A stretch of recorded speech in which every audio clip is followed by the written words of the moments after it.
Hey, English learners. Welcome back to the English Leap podcast, your cozy little place to learn easy English through real, everyday conversations. I'm Anna. And I'm Jake, and apparently I've just failed a conversation exam I didn't know I was taking. You didn't fail. 6 seconds, Anna. 7, technically. Ah, huge improvement. How are you today? I was doing very well until you publicly destroyed my conversational confidence. Oh, stop it. Other than that, good. You? I'm good. I had a very slow morning today. Slow good or slow I stared at my coffee for 15 minutes slow? Somewhere in the middle. Ah, one of those mornings. See? What? You just did it. Did what? I gave you one tiny detail, slow morning, and you picked it up. That counts? That's basically today's whole episode. We can go home? Absolutely not. Worth trying. Last time, we took English into real, everyday situations. Small talk, making plans, asking someone to repeat themselves, phone calls, misunderstandings, little problems that happen when real life refuses to follow the textbook. Meeting Jake is still recovering. Meeting Jake brought that on himself. Fair. But today, we're taking the next step. You've said hello, You survived the opening, maybe even exchanged 3 whole sentences. and then suddenly, What do I say now? that. Because starting a conversation is one skill. Keeping it alive is another. And I think people sometimes imagine they need a giant collection of interesting topics ready in their head. Or clever questions. Or some amazing story. You really don't. Good, because I brought none of those. We noticed. Wow, tough room today. This episode is mainly for our B1 to B2 learners, but if you're around A2 and you can follow the general meaning, stay with us. You don't need every single word. Listen for the movement. Yes, notice how one sentence creates another. When do we ask something? When do we react? When do we share something ourselves? And later we've got word tour. 6 useful words that are going to appear naturally while we talk, Plus, say it better. where we'll take a few everyday sentences and make them sound smoother in a real conversation. Good. Ready? Can I redo my 30 seconds now? No. I knew that was coming. Actually, your first attempt showed something interesting. Other than my failure? You kept looking for a new thing to say. Well, yes. And that's what a lot of us do when we're nervous. You're listening to somebody, but half your brain is already going, Quick, prepare the next sentence. exactly. And then they finish talking. And you realize you didn't actually listen, You heard words. but your brain was in a planning meeting. Pretty much. This happens even in your first language. Definitely. In English, it can feel worse because you've also got vocabulary, grammar, pronunciation, 14 tabs open, and one of them is playing music. and you cannot find which one. Exactly. So what should I be doing instead? Listening for what the other person already gave you. Give me an example. Tell me one completely ordinary thing. I went hiking last weekend. Great. That's it? That's plenty. Really? Where did you go? Okay. Do you hike often? Right. Who did you go with? Mm-hmm. Was it difficult? I see it now.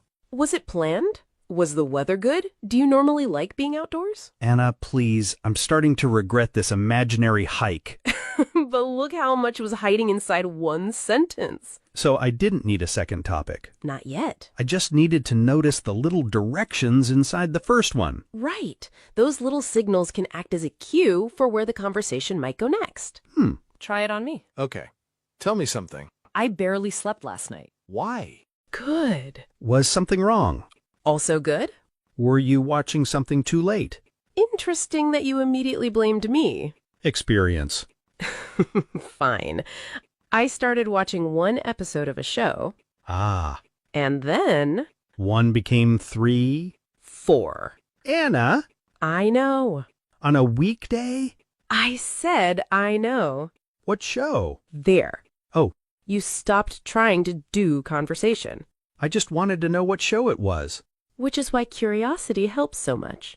That makes the whole thing feel less like work. Much less.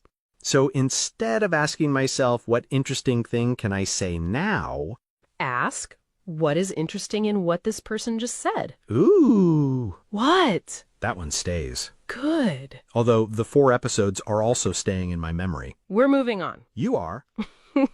Wait, though. If questions are this useful, Couldn't I just keep asking them? and there's the next problem. I knew there was a catch. Questions help, but too many questions can make a conversation feel very strange. Strange how? Let's try something. I don't like that sentence anymore. Pretend we've just met. Fine. Hi, Hey, where are you from? Manchester. What do you do? I work in marketing. How long have you done that?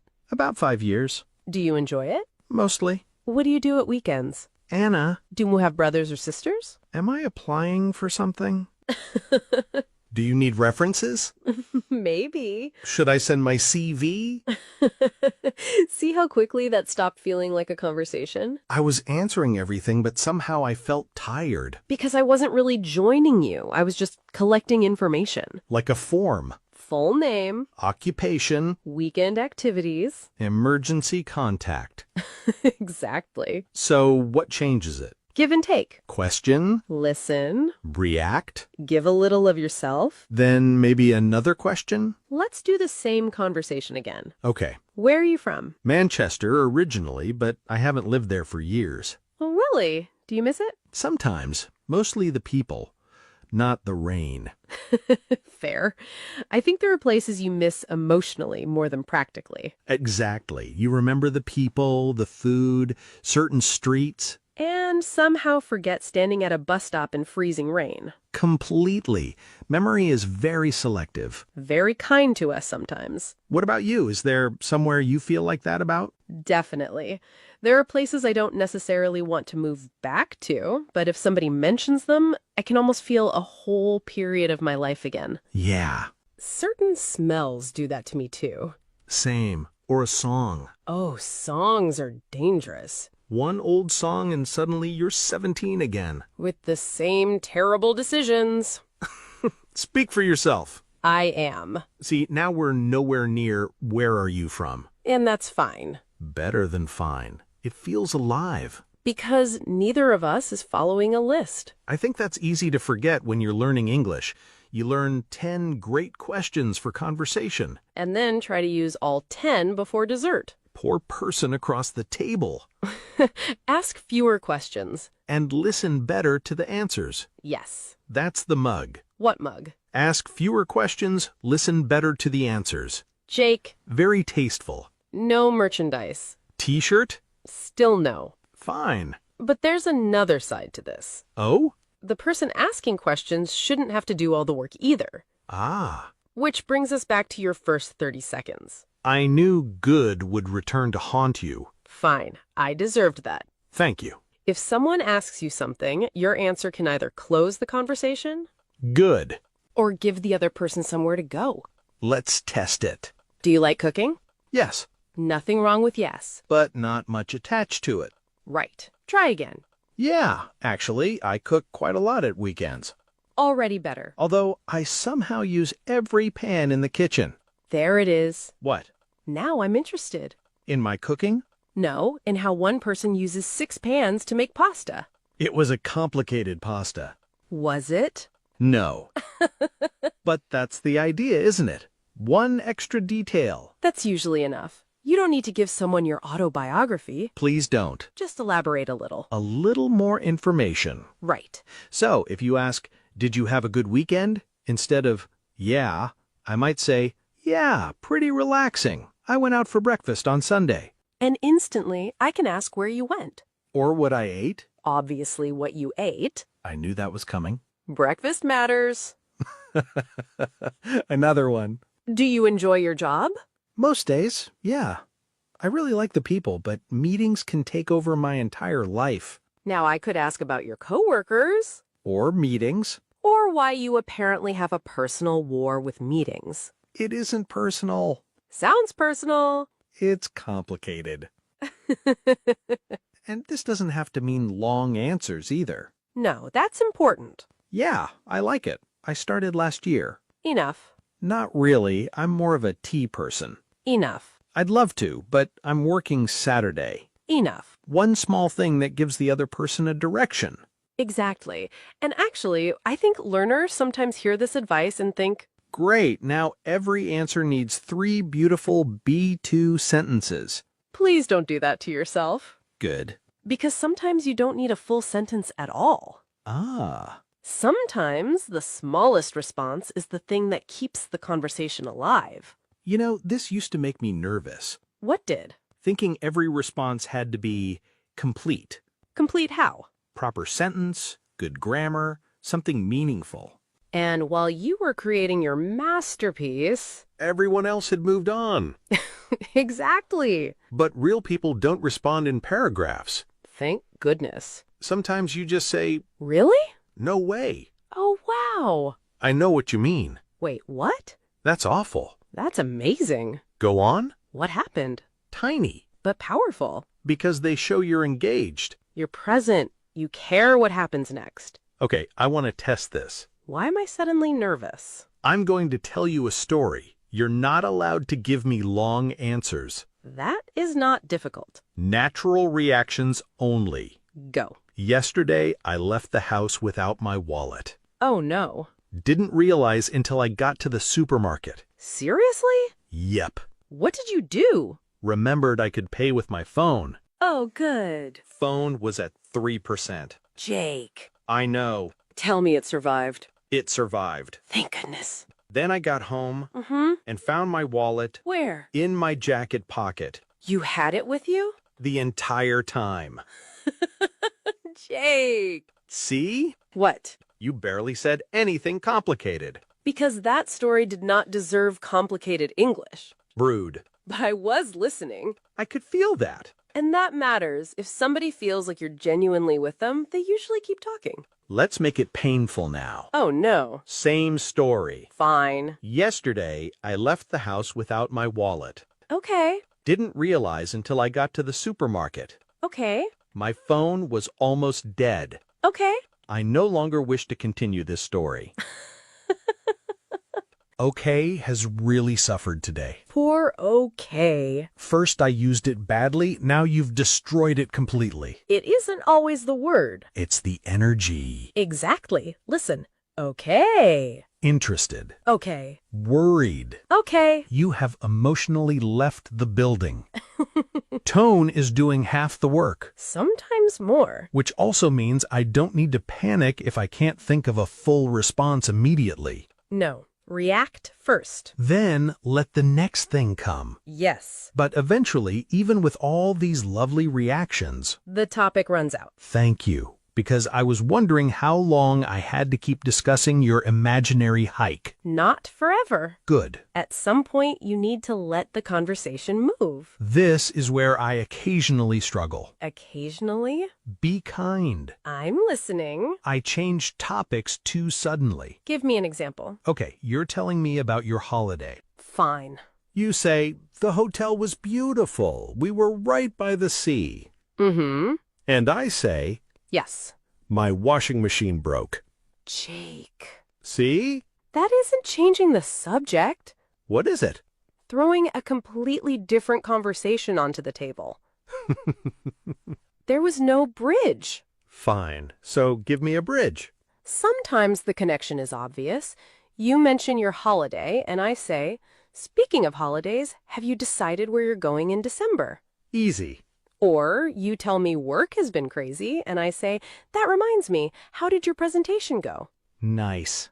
That reminds me. Speaking of that, Actually, I've been meaning to ask you. by the way, That last one is very useful when the new topic doesn't have much connection to the old one. finally. What? By the way, my washing machine broke. Yes, you are now allowed to tell me. Thank you. What happened? Nothing. My washing machine is fine. Jake. I needed the example. But that feels much smoother. That's what a good transition does. It helps the conversation move without making the other person feel like you stopped listening. And real conversations do move. constantly. You start talking about work. Somebody mentions lunch, Lunch becomes a conversation about your grandmother's cooking, which becomes childhood. which becomes travel. And 20 minutes later, somebody asks whether you'd ever live abroad. And nobody remembers how we got there. But it made sense at the time. I love that about conversation. Me too. It's not really a straight line. No. More like walking somewhere with another person and occasionally taking a different street, That's a much nicer way to think about it. instead of trying to drag the conversation back to whatever I'd planned to talk about. Right. Sometimes the conversation turns somewhere you didn't expect. So you follow it, Exactly. Let it surprise you a little. which probably also means letting go of things you planned to say. Oh, absolutely. And that gets even trickier when there are 3 or 4 people talking. Ah, Group conversations. I heard fear in your voice. Because there was fear in my voice. 1 person, fine. 2, Manageable. 4. Chaos. People speak faster. Somebody starts before someone completely finishes. Someone laughs. Somebody refers to a story you've never heard. You miss one sentence. And suddenly everybody is discussing Daniel. Who's Daniel? Exactly. You sit there for 6 minutes waiting for someone to explain Daniel. Nobody does. Nobody. Group conversations really do have a different rhythm. And I think learners often wait for a perfect empty space. A beautiful silence where everybody turns toward you and says, Jake, we would now like to hear your contribution. that moment may never arrive. That's the problem. Groups overlap a little. People make small comments while the conversation is moving. But learners are often told never interrupt. You still don't want to cut someone off rudely, Of course. but briefly interjecting at a natural moment isn't the same thing. So how do I get in without feeling like I'm stealing the microphone? Start small. Example? Imagine we're in a group talking about bad flights. Somebody says, "We were delayed for 6 hours." I already have stories. I know. You could come in with, "Wait, 6 hours?" Great. Oh, that happened to me once. Perfect. Did they tell you why? Exactly. That feels much easier than waiting to begin a 2-minute speech. Because you're entering the conversation first. 1 foot in. Right. Then, if people are interested, there's room for more. Usually. Unless Daniel is there, Who is Daniel? we may never know. But here's another group conversation problem. Go on. I finally think of something brilliant. Naturally. I wait for the right moment, Mm-hmm. and by the time I'm ready, they've changed the subject. Oh, yes. I had an excellent airport comment. And now we're talking about someone's puppy. Can I still give the airport comment? Please don't. It was good. I believe you. I worked hard on it. Sometimes you have to let the sentence go. That sounds strangely sad. It is a little. Can we have a moment for all the sentences we prepared and never said? No. 3 seconds? Jake. Fine. If the idea still fits later, you can bring it back. Actually, going back to what you said about the airport, Yes. or you mentioned something earlier, Perfect. and if the moment really is gone, Let it go. goodbye, beautiful airport sentence. You'll write another one. Thank you. And you know, that applies to more than one sentence. Sometimes we work so hard to keep a conversation alive that we don't notice the whole conversation has naturally reached the end. Ah. Which might be the most important thing we talk about today. Wait. What? We've spent this whole episode teaching people how to keep conversations going. Yes. And now you're telling them to stop? Sometimes. What if our listeners become too powerful? Too powerful? Nobody can escape them. Jake. Oh, you need to leave? Interesting. Tell me more. Stop. You have a train? How often do you take trains?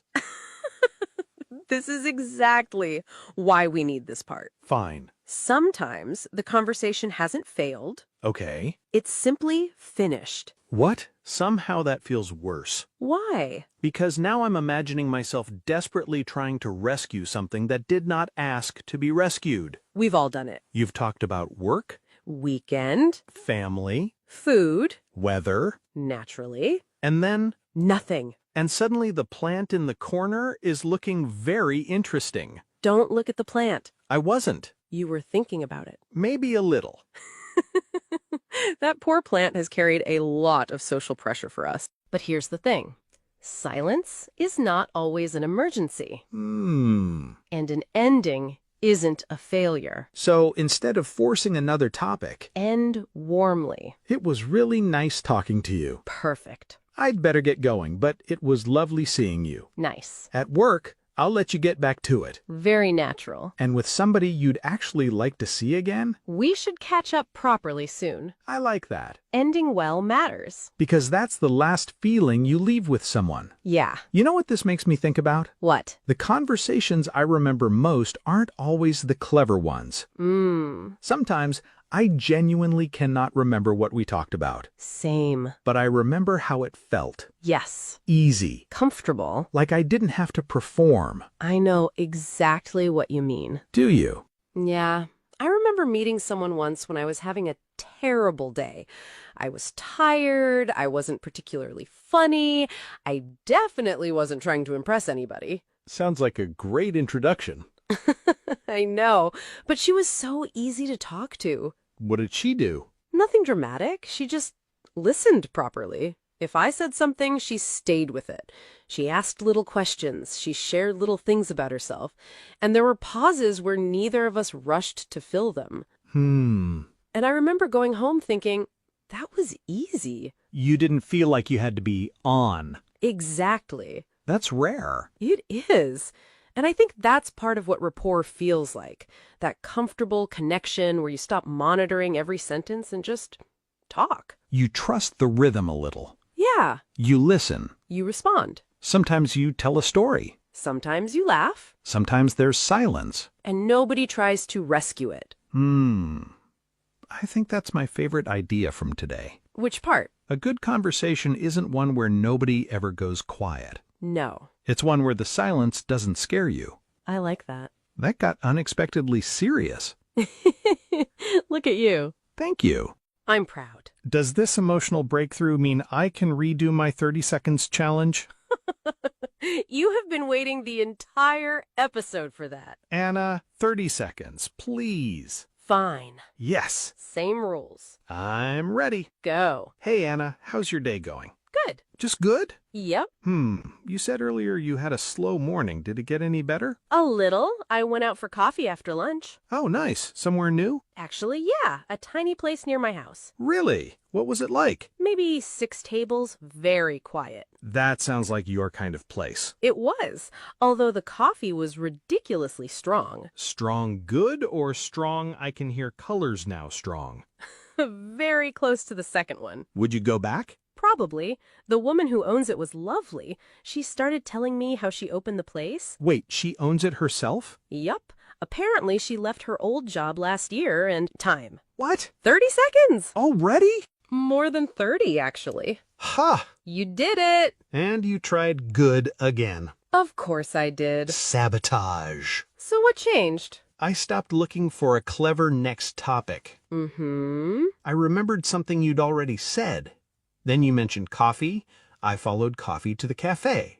Then the cafe gave me the owner. And suddenly, the conversation had somewhere to go. Without me carrying the whole thing. That's the important part. Conversation is shared work. Yes. And much easier when you treat it that way. Much easier. Before we move into Word Tour, I want everyone listening to try this once. Right now? Right now. Okay. I'm going to give you one sentence. Don't prepare a perfect response. Just notice one thing you could pick up. Ready? I had a really busy weekend. Maybe you asked, what were you doing? Maybe you said, oh, really? Mine was the opposite. Or busy good or busy exhausting. That's very you. Thank you. I'll say it once more. If you're somewhere you can speak out loud, answer us. I had a really busy weekend. That's enough. Whatever you said does not have to be impressive. It just needs to give the conversation somewhere to go. And now that we've actually used today's vocabulary in a real conversation, Let's go back and look at those words properly. it's time for Word Tour. Our first word is cue. Cue. Cue. A cue is a sign or signal that tells you what to do or say next. Her mention of the weekend gave me a cue to ask about her plans. When everyone started putting on their coats, I took that as my cue to leave. You'll often hear, take your cue from someone, or that's my cue to leave. So when somebody says, I went hiking last weekend, that can be your cue. Exactly. You don't need to invent a completely new topic. You just need to notice what they gave you. Much less stressful. Much. Next is elaborate. Elaborate. Elaborate. To elaborate means to give more information or explain something in greater detail. Could you elaborate on what happened? She elaborated on her idea and gave us a few examples. You can elaborate on an idea, elaborate on a point, or simply ask someone to elaborate. Although if we're having coffee and you say, something strange happened yesterday, I'm probably not going to say, could you elaborate? I hope not. I'd just say, wait, what happened? Same idea, much more natural for that situation. Our next word is engage. Engage. Engage. To engage means to become involved or interested in something. She was really engaged in the conversation. Asking good follow-up questions can help people engage with each other. Common phrases are engage in conversation, engage with someone, and keep someone engaged. And sometimes being engaged is just saying, really? Or what happened next? Exactly. You don't need a speech. Good news for me. Very good news for you. Thank you. Next is transition. Transition. Transition. A transition is the movement or change from one thing to another.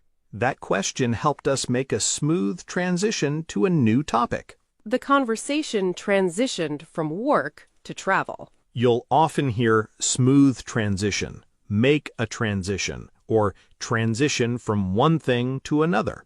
And then there's Jake's method. Which method? Your holiday sounds lovely. My washing machine broke. We said I was improving. You are. Thank you. Slowly. Anna. Our next word is interject. Interject. Interject. To interject means to briefly add something while other people are speaking. She interjected with a quick question. I didn't want to interrupt, but I needed to interject. You can interject with a comment, interject with a question, or simply interject. Very useful in group conversations. Especially when you've been waiting 5 minutes for the perfect silence. Which never arrives. Exactly. And by then, everyone is talking about Daniel. We still don't know who Daniel is. I've accepted it. And our final word is rapport. Rapport. Rapport. Rapport is a comfortable, friendly connection between people. The two colleagues quickly built a good rapport. Good listening can help you establish rapport with someone. Common combinations are build rapport, establish rapport, and have a good rapport with someone. And sometimes you know you have rapport because the conversation just feels easy. You don't feel like you're performing. We don't panic over every little silence. You can just talk. Exactly. So today we had cue, elaborate, engage, transition, interject, and rapport. 6 very useful words for talking about communication and conversation. And words help us describe what's happening in a conversation. But in the middle of an actual conversation, you probably need phrases more than definitions. Which is a perfect reason to move into Say it better. Today we're keeping this one very practical. 4 little moments that happen all the time. And as always, the simple version isn't necessarily wrong. We're just giving you another way to say it. What's our first sentence? Why? Clear, nothing wrong with it. But depending on your voice and the situation, why can sometimes sound a little direct. Why? See, now I feel like I've done something wrong. Fair. If someone tells you about a decision or opinion, you could say, What makes you say that? nice. I actually prefer working in the office. Really? What makes you say that? Or, more casually, How come? I decided not to go. Oh, really? How come? Same question, softer feeling. Right. Next, Tell me more. already natural. Very natural. But sometimes you can make your response feel even more connected to what the person just said. So instead of always saying, tell me more, try, Oh, really? What happened? or, How did that happen? and if somebody is in the middle of a good story, Go on. I like that one. Me too. And then I realized we were at completely different restaurants. No! Go on. See? Now I want to keep telling you. That's the point. What if I need to change the subject? Instead of saying, I want to change the subject, I have completed this topic. please stop. We will now discuss something else. Very smooth. Thank you. Try, That reminds me. or, Speaking of that, and if the new topic is a little different, actually, I've been meaning to ask you. or simply, By the way, by the way, did you ever book that trip? easy. The topic changes without feeling like you dropped a completely different conversation onto the table. My washing machine and I have learned our lesson. Good. And our last one? I have to go. Again, completely correct. But sometimes it can feel a little sudden. Especially after a really nice conversation. Imagine we've been talking for 20 minutes and suddenly you say, I have to go. okay then. Yeah, that sounded like an escape. Instead, you could say, I'd better get going. very natural. I'd better get going, but it was really nice talking to you. Or if the other person is working, I'll let you get back to it. and if you genuinely want to talk again, We should catch up again soon. much nicer. Much. So ending a conversation doesn't have to feel awkward. And you don't have to keep it alive forever just to prove you're good at English. Please release the conversation. It has done enough. Exactly. You know what I like about this whole episode? What? None of this requires enormous vocabulary. No. A lot of it is just noticing, Listening. reacting, Giving something back. and not treating every silence like an emergency. Especially that one. I think learners sometimes imagine a good conversation as two incredibly interesting people saying brilliant things. That sounds exhausting. It does. Real conversation is usually much smaller. Really? What happened? Mine was the same. That reminds me, A question, a story, a little laugh, a pause. another thought. And somehow 10 minutes have passed. That's actually quite nice. It is. So maybe the goal isn't to become the most interesting person in the room. I don't think it is. Become interested? That helps a lot. What? I wish somebody had told me this years ago. Why? I used to prepare questions before meeting new people. No. I did. Like an actual list? Not written down. Jake. Usually not written down. You absolutely had a list. It was a difficult period. How many questions? We don't need to discuss this. Oh, I think we do. Anna, Elaborate. you waited the entire episode for that. I really did. Fine, maybe 5. 5 prepared questions? Sometimes 7. Jake. I was trying to be sociable.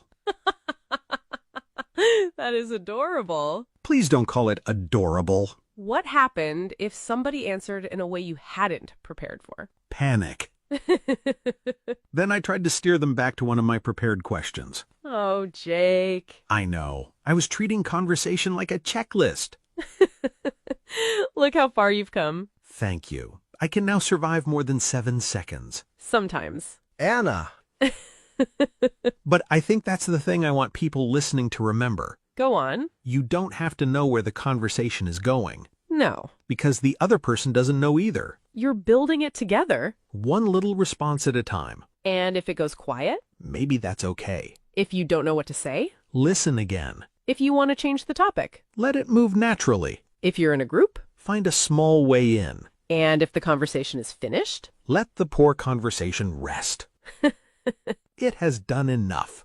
before we go, we want to hear from you. And this one is perfect for actually practicing English. Tell us, what is hardest for you after a conversation starts? Is it finding the next thing to say? Asking follow-up questions? Joining a group conversation? Changing the subject? Or knowing when and how to finish? Write your answer in English, even if it's only 1 or 2 sentences. Don't wait until your comment sounds perfect. A simple answer is still real English practice. And if you see somebody else's comment that you relate to, Reply to them. ask them something. Keep their conversation going. Look at that. What? We've created homework without calling it homework.